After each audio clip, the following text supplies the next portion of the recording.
Hello everyone, कैसे हैं आप लोग। मैं रत्ना मिश्रा स्वागत करती हूँ आपके यूट्यूब क्लास रत्ना क्लासेस में। आज हम लोग पढ़ने जा रहे हैं कक्षा 9 के मीराबाई के पदावली को। उसे पढ़ने से पहले हम मीराबाई के जीवन परिचय के बारे में थोड़ा सा जान लेते हैं। मीराबाई का जन्म 1498 ईस्वी में राजस्थान के चौकड़ी नामक गांव में हुआ था। इनके पिता जोधपुर के राजा रत्न सिंह थे। बचपन में ही इनकी माता की मृत्यु हो गई थी, जिसके कारण इनका पालन पोषण इनके दादा दूदा जी ने किया। दूदा जी जो थे वो धार्मिक प्रवृत्ति के थे, इसलिए मीराबाई के स्वभाव पर इनका बहुत गहरा असर हुआ। मीराबाई जब 8 वर्ष की थी तभी उन्होंने श्री कृष्ण को अपने पति के रूप में स्वीकार कर लिया था, किंतु इनका विवाह चित्तौड़ के राजा राणा सांगा के ज्येष्ठ पुत्र भोजराज के साथ हुआ था। विवाह के कुछ दिन बाद ही मीराबाई जो थी वो विधवा हो गई। विधवा होने के बाद इनका सारा जीवन जो है वो श्री कृष्ण की भक्ति में बीतने लगा और फिर वो साधुओं के संगत में भी रहने लगी। और इन सब बातों से उनके परिवार वाले काफ़ी रुष्ट हुए और इन्हें मारने के लिए राणा सांगा ने कई बार प्रयत्न भी किया। परिवार वालों के दुर्व्यवहार से दुखी होकर के मीराबाई अपना घर छोड़ करके चली गई और वृंदावन में जाकर के वो श्री कृष्ण की भक्ति करने लगी। मीराबाई की प्रसिद्धि से खुश होकर के जो राणा सांगा थे उन्हें अपनी गलती का एहसास हुआ। पश्चाताप करने के लिए उन्होंने मीराबाई को फिर से अपने राज्य वापस बुलाया, किंतु मीराबाई वापस नहीं आई, बल्कि वहीं पर वो भगवान की भक्ति करती रही और द्वारिका में सन 1546 ईस्वी के आसपास मीराबाई की मृत्यु हो गई। अब हम लोग पढ़ते हैं मीराबाई की पदावली को। बसो मेरे नैनन में नंदलाल, मोर मुकुट मकराकृत कुंडल, अरुण तिलक दिए भाल। पहले पद में मीराबाई श्री कृष्ण के रूप सौंदर्य का वर्णन करते हुए कहती हैं, बसो मेरे नैनन में नंदलाल। हे नंदलाल अर्थात नंद बाबा के पुत्र श्री कृष्ण, आप मेरे नैनन यानी कि आँखों में बस जाइए। मोर मुकुट मकराकृत कुंडल। आगे श्री कृष्ण के बारे में कहते हुए मीराबाई कहती है कि श्री कृष्ण के सिर पर मोर का मुकुट है, मकराकृत कुंडल, और उनके कानों में मकराकृत यानी कि मछली के आकार का कुंडल है। अरुण तिलक दिए भाल। भाल मतलब होता है मस्तक या सर पर, अरुण मतलब लाल रंग का तिलक लगाए हुए हैं। श्री कृष्ण जो है वह अपने मस्तक पर लाल रंग के तिलक लगाए हुए हैं। मोहनी मूर्ति सांवली सूरती। कह रहे श्री कृष्ण का मन को मोहित करने वाला सांवला रूप जो है वो मेरे मन में बस जाए। नैना बने विशाल। उनकी श्री कृष्ण की जो आँखें हैं वह विशाल है, बड़ी बड़ी है। अधर सुधारस मुरली राजत। श्री कृष्ण के अधर अर्थात होठों पर सुधारस यानी अमृत रस को बरसाने वाली मुरली जो है, राजत मतलब सुशोभित होती है। उर वैजंती माल। उर मतलब होता है हृदय पे, वैजंती की माला सुशोभित होती है। श्री कृष्ण के हृदय पर वैजंती की माला सुशोभित होती है। क्षुद्र घंटिका कटितटी शोभत। क्षुद्र मतलब छोटी छोटी घंटी, घंटी जो है वह उनके कटी तट यानी कटी मतलब होता है कमर और तट मतलब किनारे पर सुशोभित होती है। नूपुर शब्द रसाल। और उनके पैरों में सुंदर शब्दों को या मधुर शब्दों को बरसाने वाली पायल जो है वो सुशोभित होती है। मीरा प्रभु संतन सुखदाई भक्त वत्सल गोपाल। मीराबाई कहती है कि हे प्रभु, आप तो संतों को सुख देने वाले हैं और आप भक्तों से प्रेम करने वाले हैं, और ऐसे श्री कृष्ण मेरे आँखों में बस जाएं। ऊपर फिर से देख लीजिएगा, एक बार बता देते हैं। बसो मेरे नैनन में नंदलाल। मीराबाई कहती है कि हे नंद बाबा के पुत्र श्री कृष्ण, आप मेरे आँखों में बस जाइए। आपके सिर पर मोर का मुकुट, कानों में मछली के आकार का कुंडल है। आपके मस्तक पर लाल रंग का तिलक लगा हुआ है। आपका मूरत या सौंदर्य जो है वो मन को मोहित करने वाला है और आपका सौंदर्य सांवले रंग का है। आपकी आंखें जो है वो बड़ी बड़ी है। आपके होठों पर अमृत रस से भरी हुई मुरली सुशोभित होती है और आपके हृदय पर वैजंती की माला सुशोभित होती है। आपके कमर के किनारे छोटी छोटी घंटियाँ सुशोभित होती हैं और आपके पैरों में मधुर ध्वनि से युक्त पायल सुशोभित होते हैं। और ऐसे सौंदर्य वाले श्री कृष्ण मेरे नैनों में बस जाइए। मीराबाई कहती है कि हे प्रभु, आप तो संतों को सुख देने वाले हैं और भक्तों से प्रेम करने वाले हैं और ऐसे श्री कृष्ण हमारे मन में बस जाएं। अगला पद है, पायो जी मैं तो राम रतन धन पायो, वस्तु अनमोलक दी मेरे श्रित गुरु, कृपा कर अपनायो। जन्म जन्म की पूंजी पाई जग में सभी खुआयो, खर्च न कोई चोर न लेवे दिन दिन बढ़त सवायो। सतकी नाव खिवटिया सतगुरु भव सागर तर आयो, मीरा के प्रभु गिरधर नागर हरक हरक जस गायो। इस पद में मीराबाई जो है वह गुरु की महिमा और भगवान की महिमा का वर्णन करते हुए कहती हैं, पायो जी मैं तो राम रतन धन पायो। मीराबाई कहती है कि मैंने तो राम के नाम रूपी खजाने को पा लिया है। वस्तु अनमोलक दी मेरे सतगुरु, और यह राम के नाम रूपी जो खजाना है वो बड़ा ही अमूल्य है और यह खजाना जो है वह मुझे मेरे गुरु ने दिया है। कृपा कर अपनायो, उन्होंने मेरे ऊपर कृपा की है जो इन्होंने यह हमें दिया है और हमने इसे पूरी तरह से अपना लिया है। जन्म जन्म की पूंजी पाई जग में सभी खुआयो। ऐसा लगता है जब मैंने इस परमात्मा के नाम रूपी खजाने को जब हमारे गुरु ने दिया तो मुझे ऐसा लगता था जैसे कि मैंने जन्म जन्म की कमाई को पा लिया है, जिसे मैंने इस संसार में खो दिया था, जो इस संसार में आने के बाद हमसे खो गया था। राम के नाम रूपी खजाने को प्राप्त करने के बाद ऐसा लगता है जैसे हमने जन्म जन्मांतर के खजाने को पा लिया है। खर्च नहीं कोई चोर न लेवे, कह रही है जो राम के नाम रूपी खजाना है, जो धन है, वो खर्च नहीं होता है और ना ही इसे कोई चोर चुरा सकता है। दिन दिन बढ़त सवायो, बल्कि यह दिन प्रतिदिन जो है वो बढ़ता रहता है।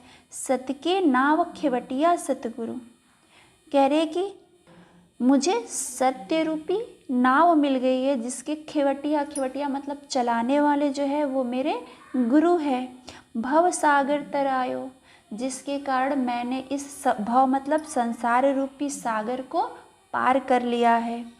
मीरा के प्रभु गिरधर नागर हरक हरक जस गायो। मीराबाई कहते हैं कि मेरे तो प्रभु जो है वह चतुर गिरधर लाल अर्थात श्री कृष्ण है और मीराबाई जो है वो प्रसन्न हो करके हरक हरक यानी हर्षित हो करके प्रसन्न हो करके उनके जस अर्थात यश और प्रसिद्धि को गाती हैं। अगला पद है, मायरे मैं तो लियो गोविंदो मोल, कोई कहे छाने कोई कहे चुपके, लियो रे बजंता ढोल। कोई कहे मोहंगो कोई कहे सूंगो, लियो रे तराजू तोल। कोई कहे कारो कोई कहे गोरो, लियो रे अनमोलक मोल। याको सब जाड़त है, लियो रे आंखें खोल। मीरा को प्रभु दर्शन दीनो, पूर्व जन्म को कोल। इस पद में मीराबाई कहती हैं कि श्री कृष्ण जो है वह इस संसार के सबसे अमूल्य वस्तु है और इस अमूल्य वस्तु को मैंने खरीद लिया है और इस पे हर तरह से अब मेरा ही अधिकार है। यहाँ वस्तु जो है वो श्री कृष्ण को बताते हुए मीराबाई कहती हैं कि इनके ऊपर पूरी तरह से मेरा अधिकार है। मायरे मैं तो लियो गोविंदो मोल, मीराबाई कहती हैं कि अरे मैया मैंने तो इस श्री कृष्ण को मोल अर्थात खरीदा है। गोविंद मतलब श्री कृष्ण को मोल अर्थात खरीदा है। कोई कहे छाने कोई कहे चुपके। छाने छाने मतलब होता है छिपा कर। कोई कहता है कि मैंने इस श्री कृष्ण को छिपा कर खरीदा है, और कोई कहता है कि मैंने तो इन्हें चुपके से खरीदा है। लियो रे बजंता ढोल, किंतु मीराबाई कहती हैं कि मैंने तो इन्हें ढोल बजा कर लिया है, अर्थात डंके की चोट पर, अर्थात मैंने शोर मचा करके इन्हें खरीदा है। कोई कहे महंगो कोई कहे सूंगो, कोई कहता है मैंने श्री कृष्ण को महंगो अर्थात महंगे में खरीदा है, और कोई कहता है सूंगो अर्थात मैंने श्री कृष्ण को सस्ते में खरीदा है। लियो रे तराजू तोल, लेकिन मीराबाई कहती हैं कि मैंने तो इन्हें अच्छे प्रकार से तौल करके खरीदा है, अर्थात कहने का मतलब है कि मैंने तो अच्छे प्रकार से भली प्रकार से जांच परख करके श्री कृष्ण को खरीदा है। कोई कहे कारो कोई कहे गोरो, लियो रे अनमोलक मोल, कोई कहता है कि श्री कृष्ण जो है वो कारे हैं, कारे अर्थात काले हैं, और कोई कहता है गोरे हैं, किंतु मैंने तो श्री कृष्ण रूपी अमूल्य वस्तु को खरीदा है। अनमोलक मोल यानी कि अमूल्य मोल खरीदा है। तो कह रहे हैं कि कोई कुछ भी कहे, किंतु मैंने तो श्री कृष्ण की रूपी अमूल्य वस्तु को खरीदा है। याही को सब जाड़त है, यहाँ तो सारे लोग, जाड़त मतलब जानते हैं, लिए रे आंखें खोल, कि मैंने आंखें खोल करके श्री कृष्ण को खरीदा है, अर्थात अच्छी प्रकार से जांच परख करके श्री कृष्ण को खरीदा है।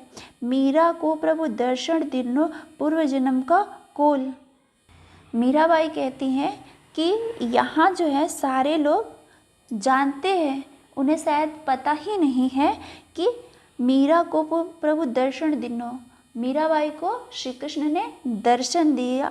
पूर्व जन्म को कौल, पूर्व मतलब पहले जन्म की, कौल मतलब प्रतिज्ञा है। कह रहे हैं कि यहाँ के लोग शायद इस बात को नहीं जानते कि मीराबाई को इस रूप में श्री कृष्ण ने दर्शन दिया है, जो कि उनके पूर्व जन्म की प्रतिज्ञा थी।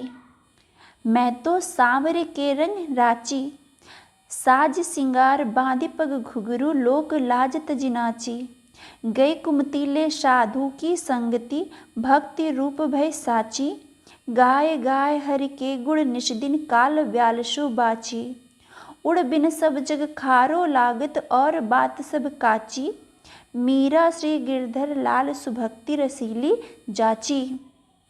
इस पद में मीराबाई कहती है कि मैं तो पूरी तरह से श्री कृष्ण के सांवले रंग में रंग गई हूँ, और इस संसार में तो मुझे कुछ भी अच्छा नहीं लगता श्री कृष्ण के भक्ति के अलावा। तो मीराबाई कहती है मैं तो सांवरे के रंग राची। मीराबाई कहती हैं कि पूरी तरह से मीराबाई प्रेम में डूब करके कहती हैं कि मैं सांवले श्री कृष्ण के रंग में पूरी तरह से रंग गई हूँ। साज सिंगार बांधी पग घुघरू, मैं 16 श्रृंगार करके अपने पैरों में घुघरू को बांध करके, लोक लाज तजी नाची, श्री कृष्ण के प्रेम में रंग में इस तरह से डूब गई हूँ कि संसार के लोग लाज को तज मतलब त्याग करके नाचने लगी हूँ।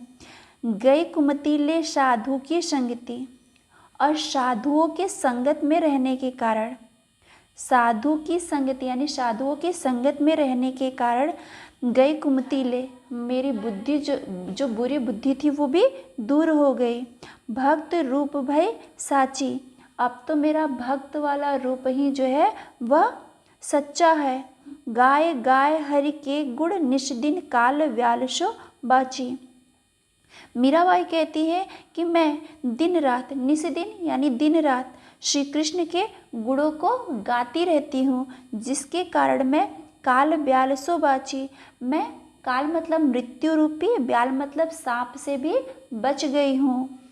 उड़ बिन सब जग खारो लागत, और बात सब काची, उड़ बिन अर्थात उस श्री कृष्ण के बिना अब यह संसार जो है वह खारो लागत बेकार लगता है, और बात सब काची, और सारी बातें जो है वो काची अर्थात झूठी मिथ्या लगती है।